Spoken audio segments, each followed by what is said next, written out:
Tidbits from TNT, Saturday, December 21, 2024. Listen to the full version on the official dinarreport.com website and become our supporter on Patreon. TNT. Tishwash, the region. Great efforts to attract investment companies. The Kurdistan Region Investment Board seeks to increase the number of local and foreign investors to work in the provinces and cities of the region, by providing full facilities to motivate and encourage them to increase the volume of investment.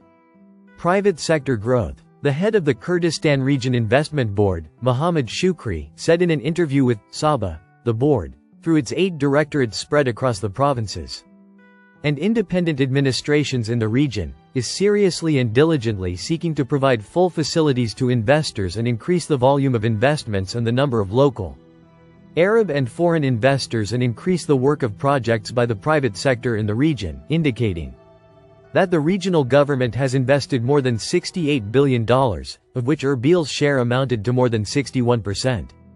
Statistics and figures. Shukri added that since the establishment of the investment board in the region, more than 1,400 investment licenses have been granted, some of which were cancelled due to shortcomings in the work of their investors, while work continued with more than 1,250 investment licenses, noting that during the past 5 years, approximately 430 new investment licenses have been issued. He pointed out that significant progress and qualitative steps have been made in the comprehensive investment process in establishing a strong economic infrastructure despite the crises and obstacles that have plagued the country and the region in general, stressing that intensive efforts are continuing to encourage investors according to the needs of the regions and the importance of the projects. Encouraging investors. Shukri stated that the regional government seeks to facilitate the procedures for attracting investors, as 8 branches of the authority have been opened in the governorates and independent administrations of the region and have full powers to grant investment licenses to investors, considering it a basic and primary step to provide facilities according to the city, region, geographical location and sector that needs investment and work in it.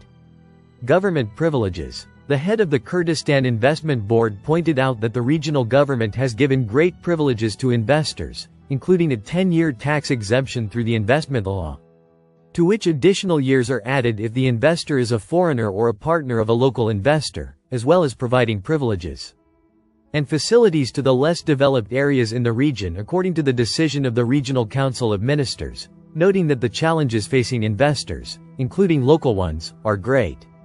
And we consider them a wealth for the region, as they have contributed with the support of the government to many large and pioneering projects, overcoming obstacles and impediments, and moving forward in various sectors, including agriculture, industry, tourism, trade, housing, services, education, health, and others.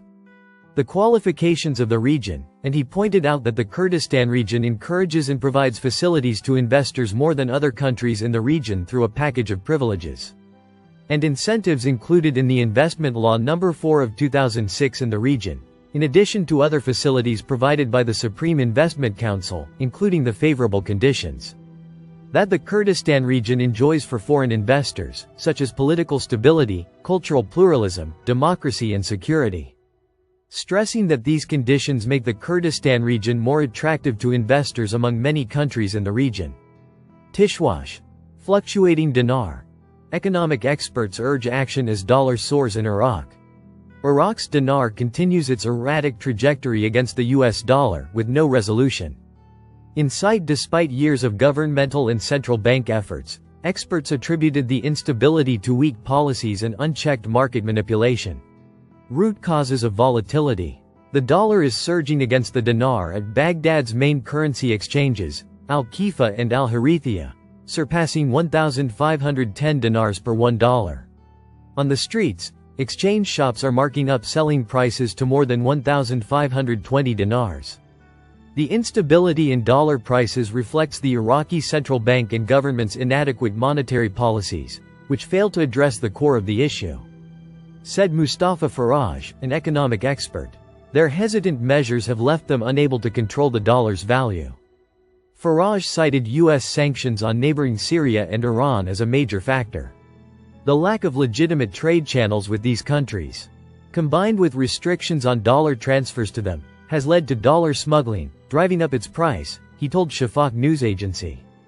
When the dollar rises, it pushes up the cost of basic goods, food, and even commercial activity. This cascade of price hikes stems from a failure to find comprehensive solutions and punish manipulators, Faraj explained. Emerging pressures. New dynamics have exacerbated the crisis. Ahmed Eid, an economic researcher, linked heightened demand for dollars to the fallout from the conflict in Syria. The shift in Syria has disrupted the interests of militia leaders and influential figures, many of whom are now stockpiling dollars to secure alternative income streams, he said. Eid pointed to the closure of Syria's border with Iraq as a catalyst, forcing traders to seek new suppliers in countries like Turkey and Egypt. This transition requires substantial dollar liquidity, which further squeezes the market, he said. Currency smuggling and money laundering also continue to erode market stability. These illicit activities persist unchecked, compounding the dollar's rise, Eid warned. Future uncertainty amid policy shifts. Concerns are mounting about the impact of Iraq's planned phase out of its electronic transfer platform for dollar transactions. Introduced in early 2023, the platform was designed to monitor transfers more effectively. However, the Iraqi central bank announced in September that it would be discontinued by year-end. The central bank's plan to shift dollar transactions exclusively to foreign banks with correspondent relationships is a blow to local banks, said economist Ahmed Abdul Rabi. 4 dominant banks will monopolize the sector, sidelining smaller institutions and creating a bottleneck for dollar supply. These banks will dictate the exchange rate, likely driving up prices.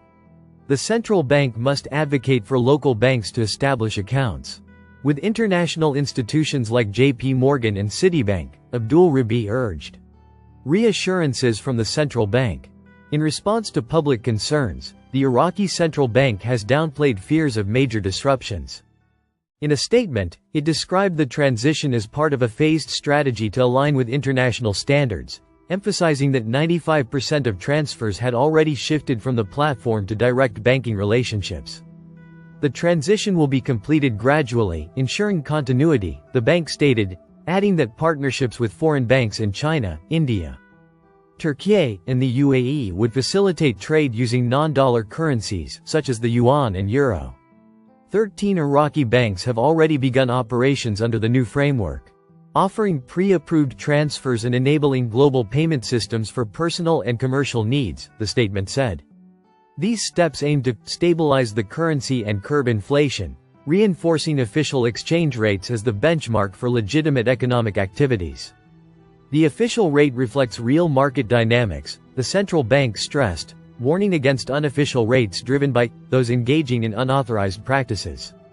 The bank emphasized that it has structured external transfer operations and the fulfillment of dollar demand along proper channels, aligned with international practices, standards, and the anti-money laundering and counter-terrorism financing law. Providing these channels for all purposes at the official dollar exchange rate makes this rate the true benchmark for economic practices, as evidenced by price stability and inflation control. Any other rate traded outside these channels is considered irregular and utilized by those engaging in non-compliant or illicit practices who avoid official channels in their dealings. These individuals bear the additional costs of purchasing at higher rates than the official price to create the illusion of a disparity between the official and unofficial rates. The statement concluded. Despite reassurances, skepticism lingers among economic experts, who argue that without stricter enforcement and comprehensive reforms, the dinar's fluctuations will persist. For many Iraqis, the cost of living remains tightly bound to the fate of the dollar. Tishwash. 3 senior U.S. officials arrive in Damascus to meet with leaders of the new administration in Syria. The U.S. State Department announced today, Friday, that U.S. diplomats have arrived in Syria to meet with the new Syrian administration. In the first official U.S. diplomatic mission sent to Damascus since the beginning of the revolution that erupted in 2011. The United States had closed its embassy in Syria in 2012, and withdrew all its diplomatic staff, against the backdrop of the events that the country witnessed at that time. According to the U.S. State Department spokesman, the U.S. diplomats will meet with representatives of Hayat Tahrir al-Sham, and civil society to discuss their vision for the future of their country and how the United States can support them. He pointed out that the delegation includes Assistant Secretary of State for Near Eastern Affairs Barbara Leaf, and a diplomat specializing in the Arab world, Daniel Rubinstein, who is now responsible for communicating with Syria. Roger Carstens, who is responsible for collecting evidence regarding missing Americans in Syria, such as journalist Austin Tice, who was kidnapped in August 2012, will also be present. The visit comes at a time when Western governments are gradually opening channels of communication with Hayat Tahrir al-Sham and its official Ahmed al-Sharaa, and discussing the possibility of removing the organization from the list of terrorist organizations. Before the United States, France, Germany, the United Kingdom and the United Nations sent envoys to establish relations with the transitional authorities, whose first phase of governance is being watched with caution. Earlier, U.S. Secretary of State Anthony Blinken stated that Washington is following the positive statements issued by Hayat Tahrir al-Sham and wants to see concrete steps as well. He said in a statement to the American Bloomberg News that removing the name of the organization from the terrorist list could be put on the agenda, based on the constructive steps it will take during the transitional process in Syria. He added, "We heard positive statements from the leader of the organization, Mr. Abu Muhammad al-Jilani, but what everyone is focusing on is the reality on the ground, and whether they are working to build an inclusive Syria." Listen to the full version on the official dinarreport.com website and become our supporter on Patreon. Source: Dinar Recaps.